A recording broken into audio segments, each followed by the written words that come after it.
In his final State of the Union, President Obama was talking about the need in our nation for a new politics. And he said, "We the people. Our Constitution begins with those three simple words. Words we've come to recognize mean all of the people, not just some." Now, when I heard that, as a Native man, I had to stop and ask when. I've read our founding documents, I've studied our history, and I had to question, when did we decide as a nation that we the people actually means all the people? Literally 30 lines below the statement, all men are created equal, the Declaration of Independence refers to natives as merciless Indian savages, making it very clear the only reason our founding fathers used this inclusive term, all men, because they had a very narrow definition of who was actually human. Now, a few years later, our founding fathers wrote another document. They started this one with the words, "We the people of the United States." This, of course, is the preamble to the Constitution. However, if you read just a few lines later, down to Article 1, Section 2, section of the Constitution that defines who is and who is not covered by this Constitution, the first thing you will note is it never mentions women. Second, it specifically excludes natives. And third, it counts Africans as 3/5 of a person. So who's left? Well, white landowning men is who could vote. Now we have to ponder this for a moment. The reason our Constitution was written, the purpose of our Constitution, is to protect the interests of white landowning men. So today we act shocked that women earn 70 cents to the dollar. This shouldn't shock us. Our Constitution's working. We act surprised that our prisons are filled with people of color. This shouldn't surprise us. Our Constitution's working. We act outraged that in 2010, the Supreme Court sided with Citizens United and rules that corporations now have the same rights to political free speech as individuals.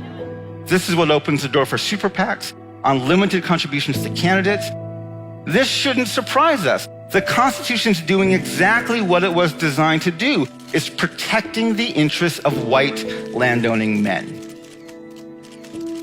So this makes our Constitution a systemically white supremacist and sexist document that assumes the white landowning male has the authority to decide who is and who is not human. See, we would rather believe that the United States of America is racist and sexist and white supremacist in spite of our foundation. But the truth is we are white supremacist, racist, and sexist as a nation because of our foundations, and we don't know what to do with that.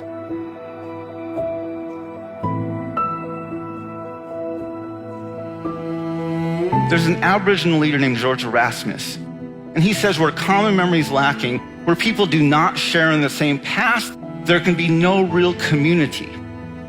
If you want to build community, he says, you have to start by creating a common memory.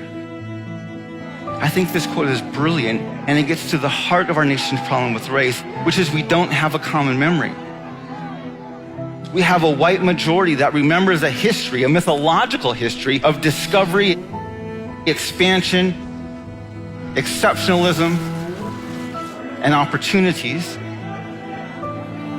And we have communities of color that have the lived experience of stolen lands, broken treaties, slavery, Jim Crow laws, segregation, boarding schools, ethnic cleansing, genocide, internment camps, mass incarceration, and families separated at our borders.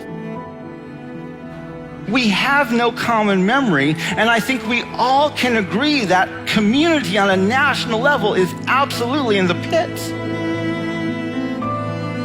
I'm proposing that the United States of America needs a national dialogue on race, gender, and class. A conversation on par with the Truth and Reconciliation Commissions that took place in South Africa, in Rwanda, and in Canada. If we can acknowledge the vile racism, sexism, colonialism, and white supremacy that our founding fathers embedded deep into our foundations, we might just be able to leave a different legacy for our children's, grandchildren's, grandchildren's, grandchildren. A legacy that for the first time, we the people might actually mean all the people.